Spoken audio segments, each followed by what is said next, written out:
Okay. Can everyone hear me okay? Great. Hello, Rupi. Hello, everybody. Who have we got on today? Well, not many people in today. We'll give a couple more minutes as usual. We're going to be doing things mainly on the video screen today. Hopefully this will record okay. So yeah, we've got a few people still dialing in. For some reason I can't hear people. I'm going to just come out and go back in again. Hang on.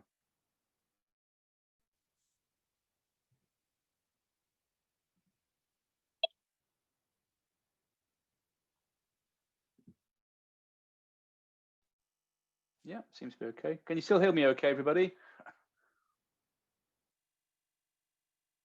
Hello. Yeah, just pop your thumbs up if you can hear me, okay? Ah, great, thank you, thank you. Okay, so I should go through. So this week we're going through week 5 solutions.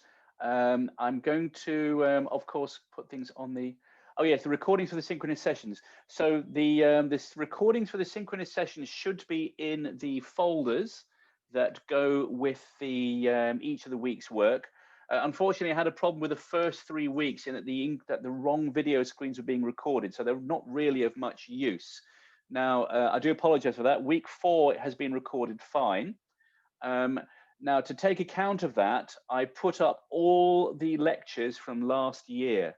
So every single lecture from last year can now be found. So I'll show you how to find that. So if I bring up, just give us a second. And okay, so if you go into, if I'm just going to share the screen now. Okay, so hopefully you can see the shared screen okay. Obviously, we're going to go into our own module, which is here for the course.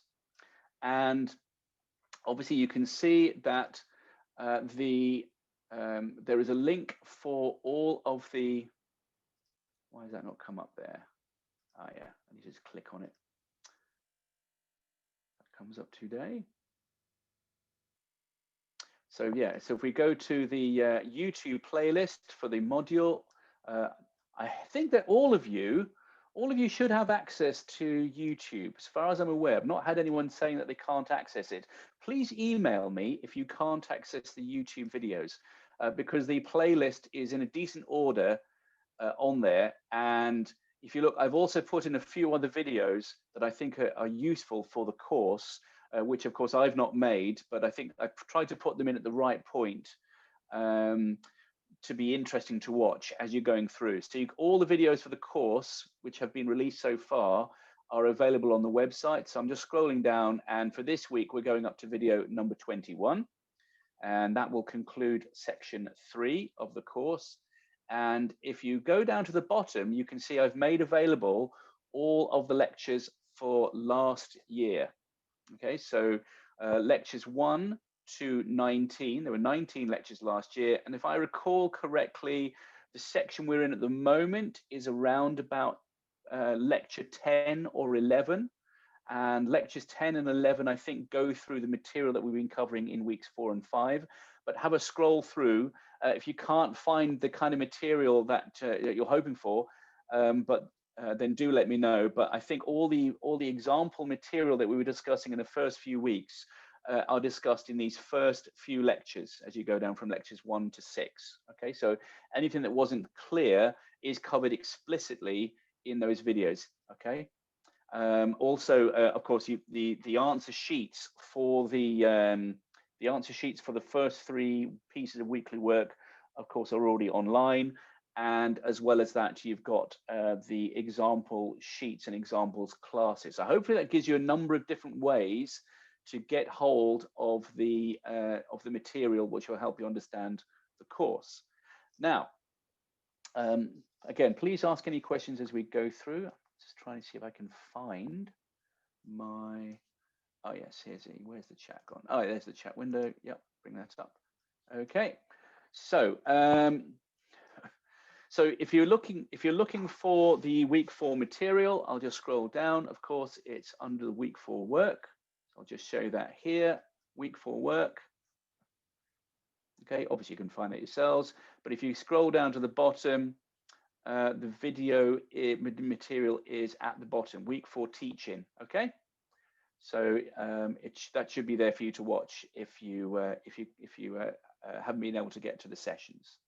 Okay, so we go back. So we're doing week 5. So week 5, we were looking through. So we're in week 6 now, of course, but we're looking back at week 5 work. Okay, so if you want to read along, of course, it's going to be on the screen if this comes up today. There we go. So the week 5 work, the answers for the week 5 work are posted. Now, this week is a little bit different because I'm trying to get you to do a calculation. There was some kind of there were some questions about how it is we can get the refractive index and absorption from our equations for the permittivity. So what I've done is I've made a Mathematica notebook, which I'm going to show on here. So that's available as a Mathematica notebook there. Some of you will have Mathematica. Some of you don't, I realize. And there is a PDF that you can read along to as well. And you can see I'm just opening it there. And I'm going to show you now live how we do a calculation. I've chosen Mathematica because it is a fairly transparent way of showing equations. So this is what we're looking at. So we're trying to replicate the permittivity and therefore the refractive index for a gaseous situation where the refractive indexes can be related in a simple way to the real and imaginary parts of the permittivity. And this is Teflon vapor. So I've put this picture and a source to the paper which discusses it in the notes. So hopefully this convinces you that this behavior is completely real. Now, we won't go into the details of how the refractive index, the real and imaginary parts, are obtained experimentally, but you can see here the central curve that I'm showing with the cursor. Hopefully you can see the pointer there. The experimental data is, of course, a slightly noisier line, and the dotted line shows the theoretical fit that the experimenters have made to that data. So the central line is the real part of the refractive index. The lower line is the imaginary part of the refractive index. And you can see this has been shifted with respect to the real part. And just to note, I've taken the real part of the refractive index, take away 1, so that of course it goes around 0, so that at very high frequencies the refractive index tends to 1, and the imaginary part has been shifted by 1 unit, so you can see it more clearly. And at the top you can see this is obviously this is a minus the refractive index, so this should represent the intensity as a function of frequency. Now the horizontal axis has been shifted, so this display here is obviously frequency in megahertz. You can see here with respect to the central frequency. This will obviously be omega 0. So we're going to have to do a plot that replicates this one, where we have shown the refractive index as a function of distance away from omega 0. So that's the plot we're going to try to replicate. And the question was, can we get hold of the width gamma, which in other words, the width of this absorption peak, by doing an appropriate choice of omega naught and gamma and plotting it. And we're going to do this by hand. We're not going to do a fit. We're just going to plot this by hand. Okay. So we scroll to the top. The first thing we need is we're going to define some constants. So if you're going to do these calculations yourself, and if you do other calculations in physics, I think this is a really good tip to use. We define, of course, our fundamental constants. You can see E, the elementary charge, H, and so on. Of course, we have our absolute permittivities and permeabilities, and I've defined a few other things that I may or may not use later. Of course, I've got the speed of light down here, and you may have noticed I've also defined various other units. So I've defined an EV as being equal to an E, so that's meant to be the energy of 1 electron volt, but it allows us to convert that into joules conveniently. And you can see I've defined kV, MeV, and so on. And we'll probably come back to this later on when we do calculations involving charged particles and their radiation.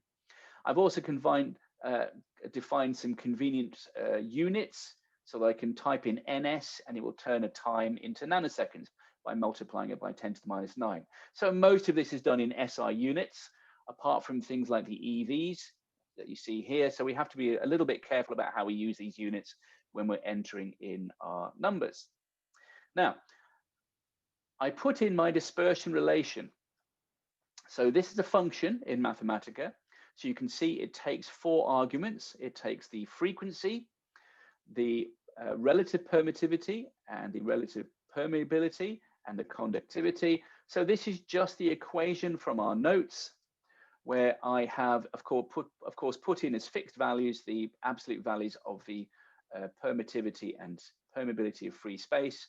And you can see Mathematica allows me to enter a complex number as minus I, so it will allow me to more easily calculate the real and complex parts of K. Okay? And of course, for a given wavelength lambda, I can calculate 2 pi over K. So if I wanted to calculate the real and imaginary parts, I could do a calculation like this. Now, that's actually not what we're going to be doing in our Teflon vapor plot. So I scroll down now and I look at the 2 equations that we're actually plotting from the notes. I'll bring those notes up in a minute, but I'm sure you'll remember them. We have the real and imaginary parts of the refractive index as a function of frequency, and I don't know what NE is yet, and I don't yet know what gamma is. But I do know what omega 0 is. That's our central frequency. That was given in the example sheet. So the central frequency, the frequency where the resonance occurs, is F0 equals 437 gigahertz. Okay, so this frequency here on this plot is with respect to that F0 value. So 200, of course, is 200 megahertz above that number. But of course, I'm doing all of this with respect to omega 0. Okay, so omega 0 is 2 pi F0. And I don't yet know what NE is. You can see that this is a final value that I found before, but I'm going to put in 10 to the 16, a lower electron density. I'm hoping to replicate this variation of refractive index with frequency and this absorption height as a function of frequency by varying NE. And of course, gamma, I'm going to reduce that by a factor of 10 to start with, so that I'm going to home in on the right values. So I'm going to use those first. So the first thing I'm going to do is I'm going to just use those wrong values, and you can see that I'm plotting the real part of the refractive index and the imaginary part of the refractive index. And the real part, I've taken away 1.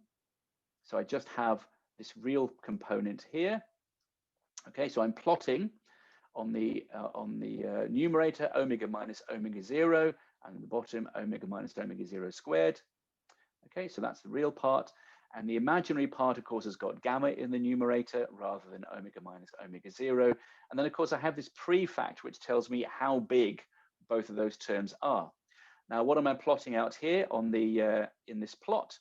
I'm plotting for omega. I'm plotting omega. I'm saying omega is omega 0. Okay, and then I'm scanning a delta F. Okay, so delta F is the distance in megahertz away from the central frequency. So you can see if I put in a number 400 here, then delta F here is 400. I multiply by 10 to the 6 to make it in megahertz, and then I multiply by 2 pi to make that the distance away from the resonance frequency in units of radians. Okay, so that's 2 pi times the frequency. Okay, so I'm going from minus 400 to 400. So I'm going over the same ranges that I have in my data plot here. And of course, that's my distance away from omega 0. So the omega value is going to be omega 0 plus that. Okay, so I go from minus 400 to plus 400. I go either side of omega 0. So that's what I'm plotting here. So I'm just calculating N1 for those different values of omega. Similarly, I do N2 for those same values of omega. But now, of course, I take away 1. So I shift N2 with respect to N1. So you can see here, I'm trying to replicate this plot where I'm moving this imaginary part of the refractive index down by 1 unit. So I'm trying to replicate those two curves, the middle one and the bottom one. Now, the first time I plot it, I've picked two values for the electron density and for gamma. So you can see here as I vary gamma, I'm going to make it 150. This is, of course, in units of radians, but it's sort of 150 megahertz divided by 2 pi is the frequency, is the width gamma. Okay. So you can see as I increase gamma, that height falls, but the width increases. Okay, so you can see that the amount of absorption I have is dependent upon the electron density. So now let's increase the electron density to a very large value, 10 to the 18 per meter cubed. As you can see, if I increase the electron density, then the effect on the refractive indexes is much larger. Okay, so obviously what I'm trying to do now is I'm going to manually change NE and gamma so that I replicate the plots that I have. So above I have my theoretical plot, and below I have my experimental data. So let's try adjusting it manually. So I'll now go down. I'll now make this 110 to the 8, and this is what I did. I just manually adjusted it. So I'll now make it a bit smaller. You can see that the peak shape is not far off being right. Let's reduce that a little bit more. Let's make that sort of 8 times 10 to the 17 per meter cubed. And it's going down. And you can see I can now start playing around more meaningfully with the widths. Now let's make this width a little bit bigger. We'll make it 200 megahertz over 2 pi. Okay. So you can see we can't get exactly to the right width and height manually. We'd have to do that automatically, but we can get a rough idea by doing these plots. We can figure out, roughly speaking, how wide this resonance is by adjusting gamma manually. And of course, in the notes, this is going to be a capital gamma. I've just shown it as a little gamma here to make it a little clearer.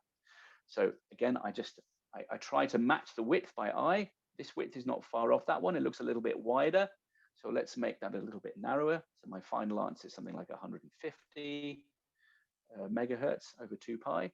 Okay, so that width there on the theoretical plot is not far away from the real one, but of course the height is too high, so clearly I've got my electron densities a bit too big. So I now start reducing that. Let's make that now 4. Okay, it's now shrinking. It's still a little bit too large, and now I start looking at how high this real part of the refractive index rises. It goes up to something like 0.3. It's not far off there. Maybe it's a little bit too big. So now I start reducing that value. Let's reduce it down to 3 times 10 to the 17. Gone a bit too far. It's a bit too low. So let's make it 3.5. And there we are. So that's a reasonable match. So I can manually adjust. I can manually adjust my parameters, which are the electron density and the gamma value. And I've tried to match my theoretical curves to my real experimental data. So what have I been able to show? Well, I've been able to show that I can take an electron density and a gamma value, and I can numerically change them until I get a refractive index that I can calculate, which is about the same as the refractive indices that I actually measure. And you can see from this, I arrive at a gamma value of about 150 megahertz. Now, this is, of course, in units of radians, so I have to divide that by 2 pi. So that's the value of gamma, roughly speaking, that you should have got to. Now, I don't know if that's been useful. Hopefully, the other thing that we've discovered is that we now believe that this expression for the refractive index does give me the correct numerical behaviors. So I know that a couple of people were asking in emails and on Piazza, why is it that the refractive index does rise according to this equation? Well, here we have explicitly plotted it out as a function of frequency, and indeed we do see that it rises and it falls through 0 at the resonance frequency omega 0. Okay, so that was question number 1. So this is a fairly short sheet this week. We've got one other question, so I'm going to go through a couple of other things. But before I do, does anybody have any questions about this?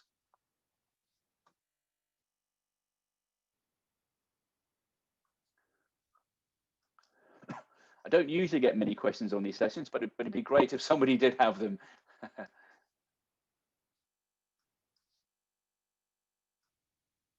Okay, I will mention in passing that very, very few people are coming into the one-to-one sessions on Wednesday. They are there. I know that a couple of you do come in.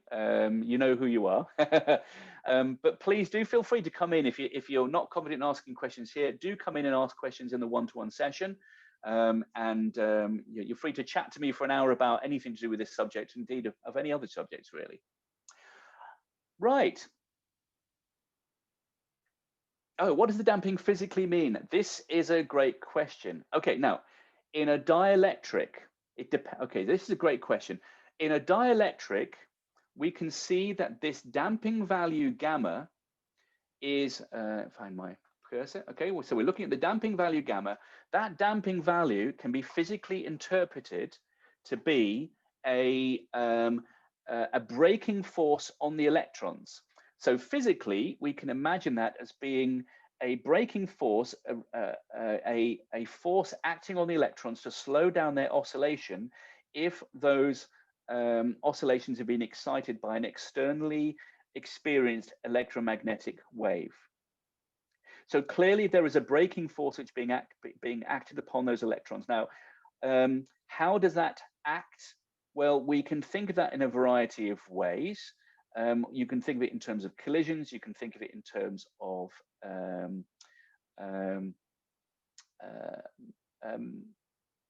inefficiency in the certain excited electron states can dissipate their energy into forms other than re-radiation. Okay, for example, in things like heat. Okay, now we won't worry about the exact physical mechanism. What we do know is that we are, in terms of our atomic model, we're saying explicitly that this damping is a braking force being acted upon the electrons, and therefore there is a mechanism of energy transfer between the incoming force, that's the driving force from the electromagnetic wave, and the subsequent motion of the electrons. So clearly there can be an energy transfer between the wave and the electrons, which then goes into this damping. Okay, so there is clearly therefore a physical mechanism whereby the amount of intensity can be reduced by the action of this damping. So that's the case of a dielectric. Now, in the case of a conductor, it's a little bit different. There are two situations we examined. In a conductor, when the conductivity is finite, in other words, not infinite, then we understand the reduction of intensity as the particles pass through the conducting material. The induced motion of the electrons again gives rise to collisions, and it's the collisions with other things which give this energy reduction. So there is an intensity reduction of the electromagnetic wave as it penetrates into the conductor. Right? Now, the conductor also gives rise to reflection, and we shall cover that in the next section. But in the plasma, things are different. In the plasma, above the cutoff frequency, below the cutoff frequency, the electromagnetic wave cannot penetrate into the plasma. So here, the refractive index, the permittivities are still real. So there is a reduction of the intensity because we have a wave that cannot penetrate, but instead the wave is reflected. So there is the intensity reduces as a function of depth. So we know that from our discussion of the relation between the wave number and the frequency, right? There is a reduction in the intensity as a function of depth, but we also know that there's no absorption. So therefore, there must be reflection. So we can say that on purely physical grounds. Okay? So that's a difference between the conductor and the dielectric situation. So in a situation where we have a conductor, we have an evanescent wave which penetrates into the conductor, and it must be reflected in order to conserve energy. And the same thing is true for plasmas when we are below the cutoff frequency, omega p, which is the plasma frequency. Okay, so hopefully that's explain that a little bit better. And again, if you want to have a more in-depth discussion of that, I've made the full lectures, the full hour-long lectures available, and you can refer to those. So you can either see the kind of the shorter version, which we'll be doing in these videos, where I introduce the ideas and then we discuss them here, or you can watch the longer lectures if you're still a little unclear. Okay, so hopefully that's useful to you. Okay, great. Okay, what is the physical significance of the plasma frequency? Well, the plasma frequency, so as we said, so if you go into this week's lectures, I talk about it in a bit more detail in the videos.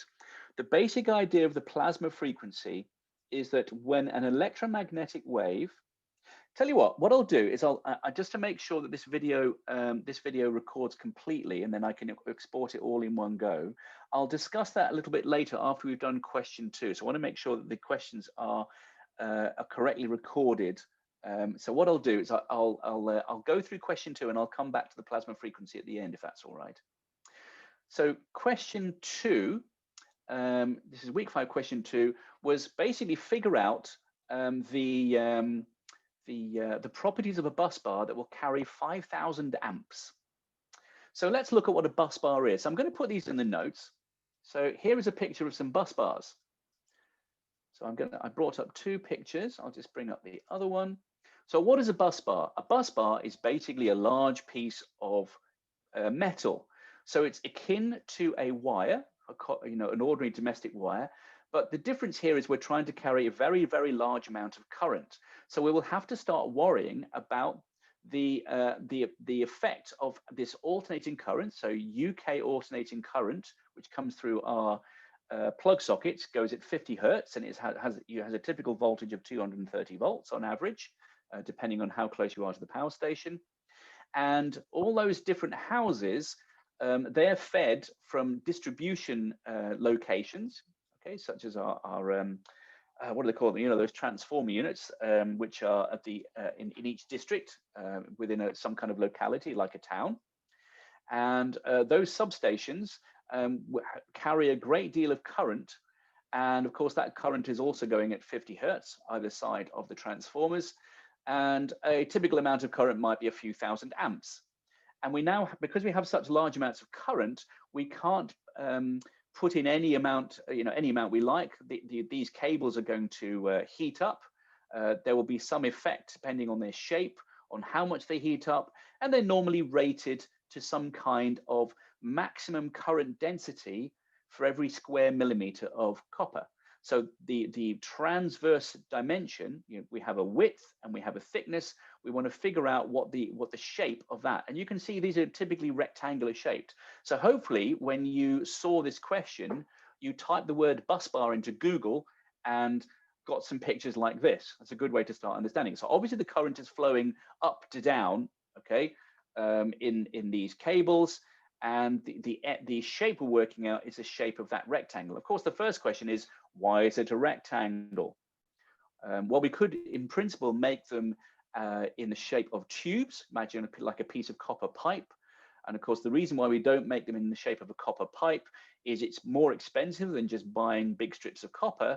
But also, if you imagine this copper carrying a very, very large current, it's going to be dissipating heat. And if it was in the form of a tube, then the heat generated on one side would be on the inside, and that would be harder to get the heat away from.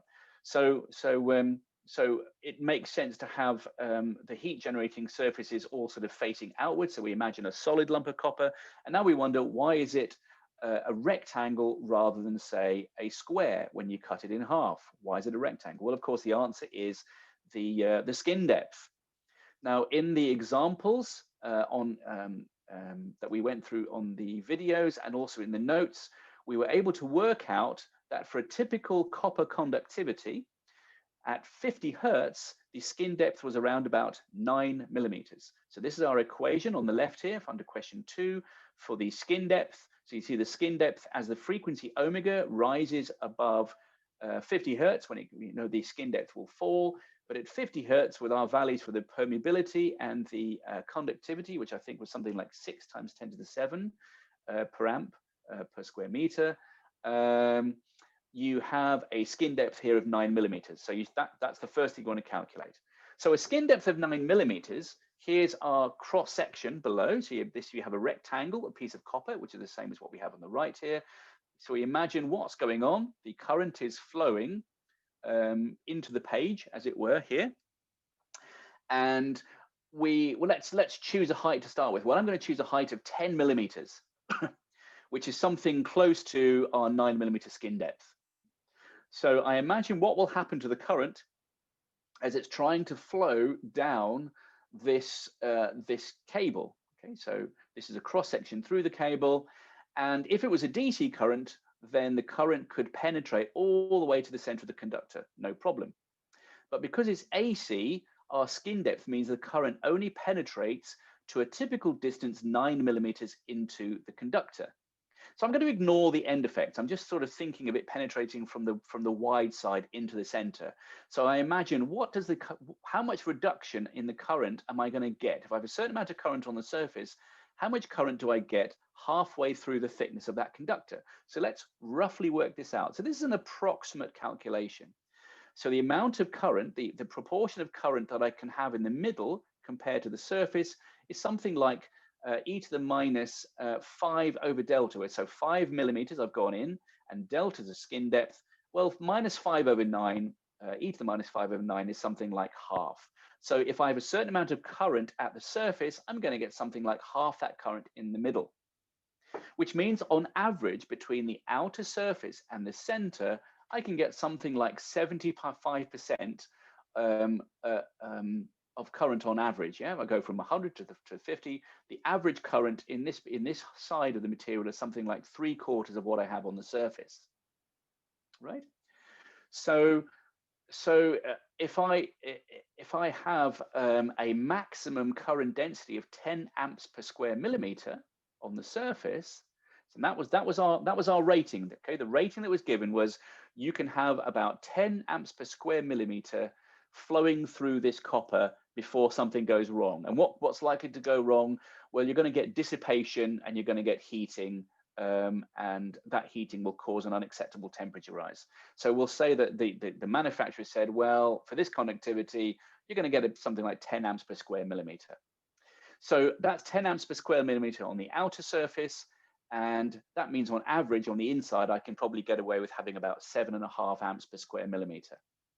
Okay, so that's my rating. I'm saying I can have about 7.5 amps per square millimeter. And I'm just ignoring the fact that I'm going to have a little bit less on either side because I'm doing an approximate calculation. So how do I work that out? Well, that means that the amount of current I can carry now is the width in millimeters. So I'm now working out how wide this bar has to be.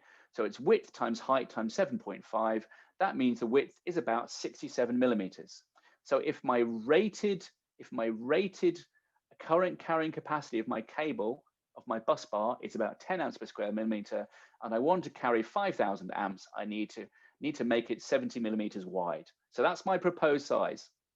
Okay, so copper of this shape, about 70 by 10, will carry about 5,000 amps. And as you can see on the right here, you can see that these bus bars are something like a centimeter thick. That's a typical value that you'll buy for 50 hertz. And of course, this will work for 60 hertz if you're living in America. Things don't change by a lot because going from 50 to 60 hertz is a small ratio. And they're obviously wider than they are thick. So you can see by eye that we've now explained why it is that bus bars are rectangles in shape. The thickness is telling me something about the skin depth, and you can see by seeing that the thickness is about a centimeter, you can see that these bus bars are likely to be working on 50 hertz systems, ordinary mains electricity systems, not at a higher or a lower frequency.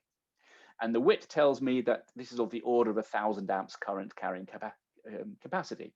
So our basic calculation here has explained why bus bars look the way they do. So hopefully that's helped bring to mind the application of skin depth. And we're going to be using a similar argument later when we talk about waveguides, microwave ovens, and microstrips. Now, in reality, the current carrying capacity of bus bars like this is more like 1 or 2 amps per square millimeter, and we have to start worrying about dissipation along the length of the bus bar. Right? You may wonder why these are bent slightly. This is to allow them to change in temperature and expand and contract slightly without cracking. That's why those are bent. So there we are. So that's the real situation. The current carrying capacity is a little bit lower than 5,000 amps with these ones here. Okay, you can see they're about 50 millimeters wide, so they probably are capable of carrying around about 1,000 amps. So that's the questions. Now, are there any more comments about these two questions?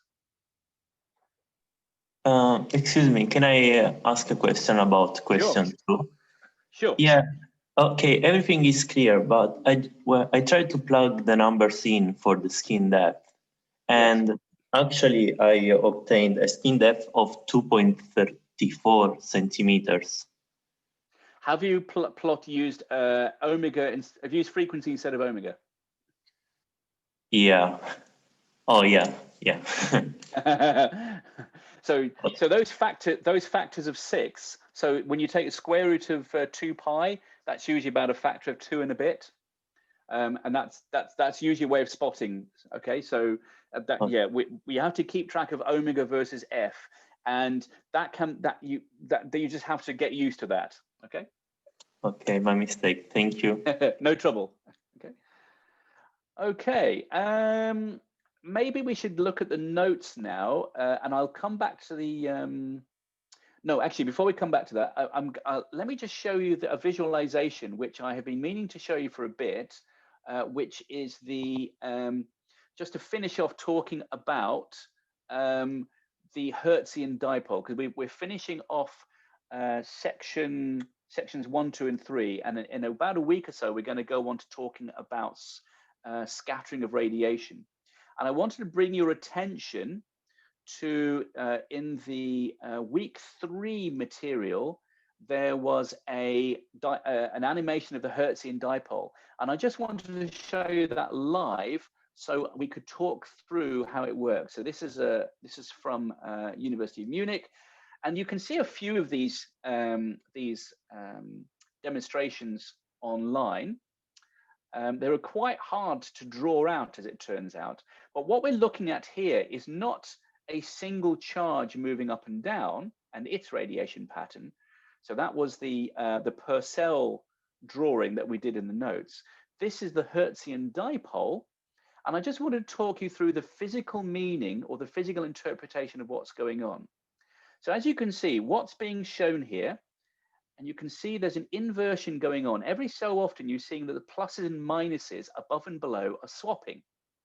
So what that's meant to indicate is there are charges which are moving up and down. So at this moment now, there's a positive lump of charge above, and now it's below, and it moves back up. And there's a corresponding negative piece of charge, which is moving in the opposite direction. Of course, as they cross each other, at the moment they cross each other, remember that the overall charge of a Hertzian dipole is 0. So at the instant when those charges cross each other at the origin, then there is no charge at all, and therefore there is no electric field at all. So at the moment when those charges cross each other, the field lines completely disappear. You see that? So you can see as they cross over. So that's the difference between the green and the blue. So the boundary, so this is you can see that now the retardation. At the moment they cross each other, there is a moment where there is no field, and that moment is demarcated as the red dotted line. So okay, so at the moment when there's no charge, there is no field, and then that situation where there's no field lines, is propagating away at the speed of light, and that's our expanding red dotted line bubble. Hopefully you can see that there. There's an expanded red dotted line bubble. So you can see that red dotted line demarcates a region where there is an upward pointing field from a region where there's a downward pointing field. Now, of course, those field lines are not meant to indicate a constant strength of field, but they do indicate the field lines closing on each other. So you can see now that there is a region in time to one side of the red dotted line where the field lines are pointing up, and then on the other side where it's pointing down. Of course, all of that should be straightforward. But one of the interesting physical interpretations of this is that as the charges cross each other, at the moment when the charge effectively disappears, where where the dipole disappears, is we have detached the field lines from the charges. Okay, you can see as the charges cross each other, we're pinching together the field lines, and then we are detaching a bubble of field, as it were. This closed loop of field is detached from the charges. Okay, so all the way along, there are accelerations of charges, but there's a crucial moment where the field lines are detached. And this is how it's often described. When we talk about the radiation of charges, we talk about the field lines in the radiative part of the field being detached from the Coulombic-like field. So you can see close in, when there is a finite amount of dipole field, you have what looks like an ordinary 1 over r cubed dipole. Remember, we saw that when we wrote out the field explicitly, we saw that close into the dipole, we saw that there was a dipole component, a 1 over r cubed component to the field. And if we look even closer in, very close to each one of those pieces of charge, the positive lump or the negative lump, then you have the so-called Coulombic part. So close into the dipole, there's a Coulombic, a 1 over r squared part, and a dipole, a 1 over r cubed part to the field. So those are the non-radiative parts of the field. But further out, as that pinch occurs, as the two pieces of charge cross each other, then you detach the radiative part of the field, and the radiative part of the field gets carried away, and that one has the 1 over r dependence of strength upon distance.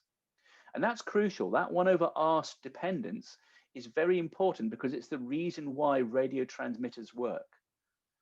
Okay, if the strength didn't fall as 1 over r, then you would not be able to use a radio transmitter to pick up a radio signal. So even though the intensity is low, the strength of the field is enough to cause charges to move in your receiving antenna.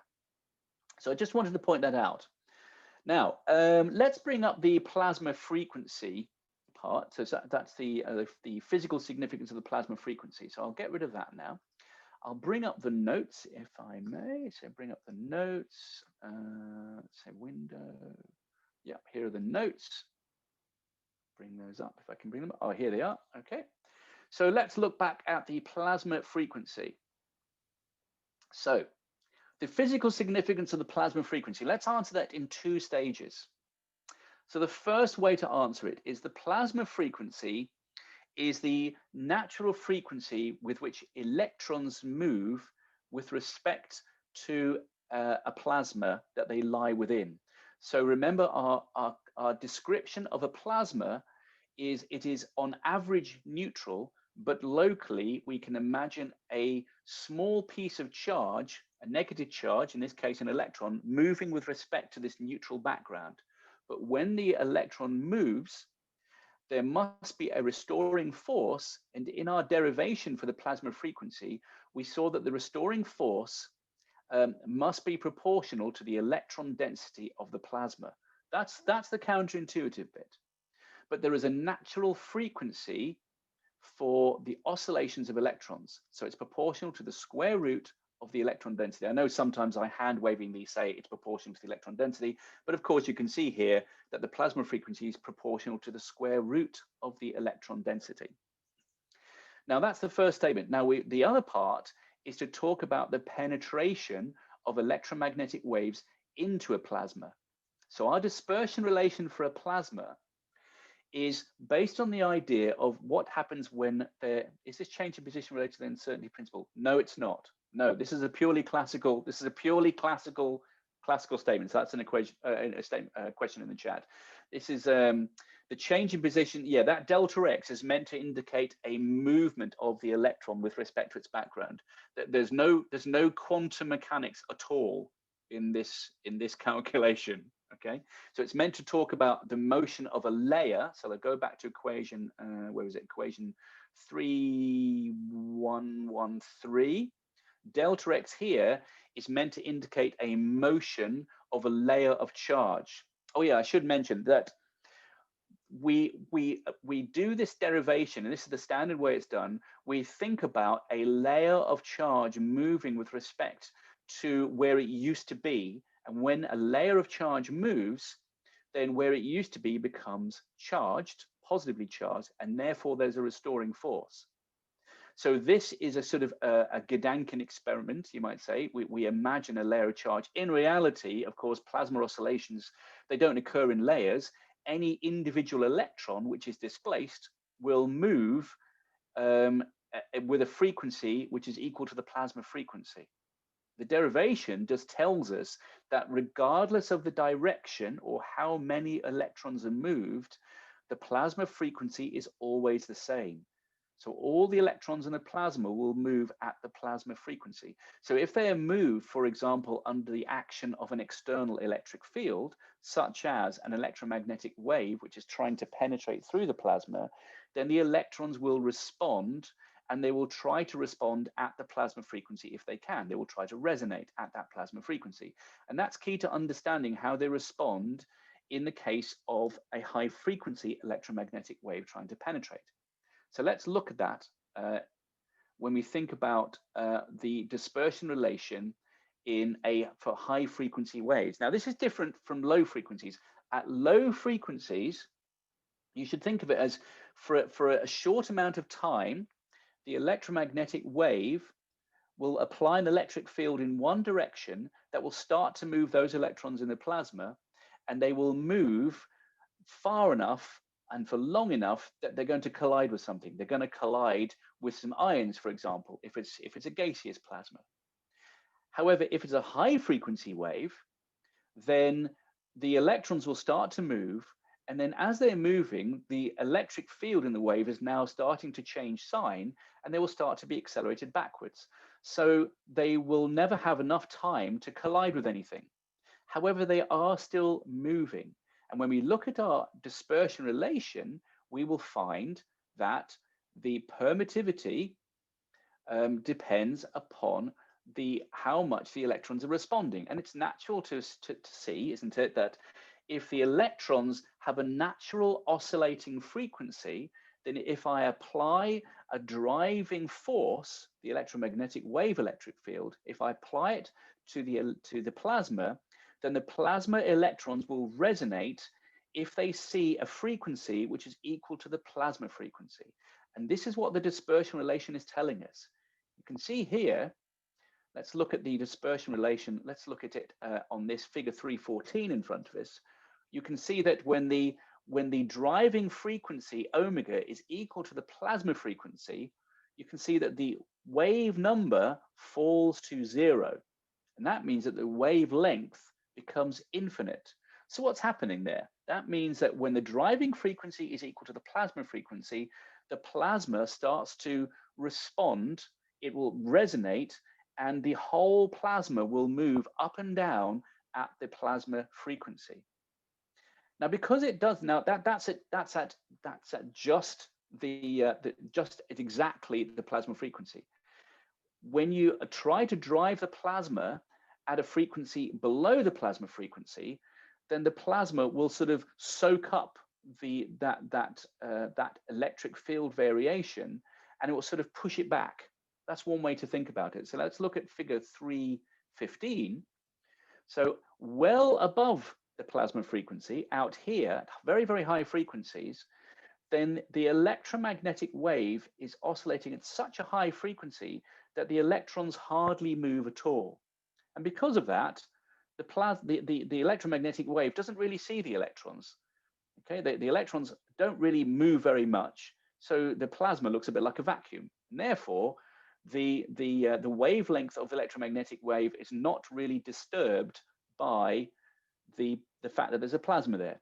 But as you reduce the frequency of the wave that you're trying to send through the plasma, you turn it down. As you approach the plasma frequency, I just realized I should have put omega p there. I'm sorry, I'll add that as an annotation. omega p is that line there. That's omega p.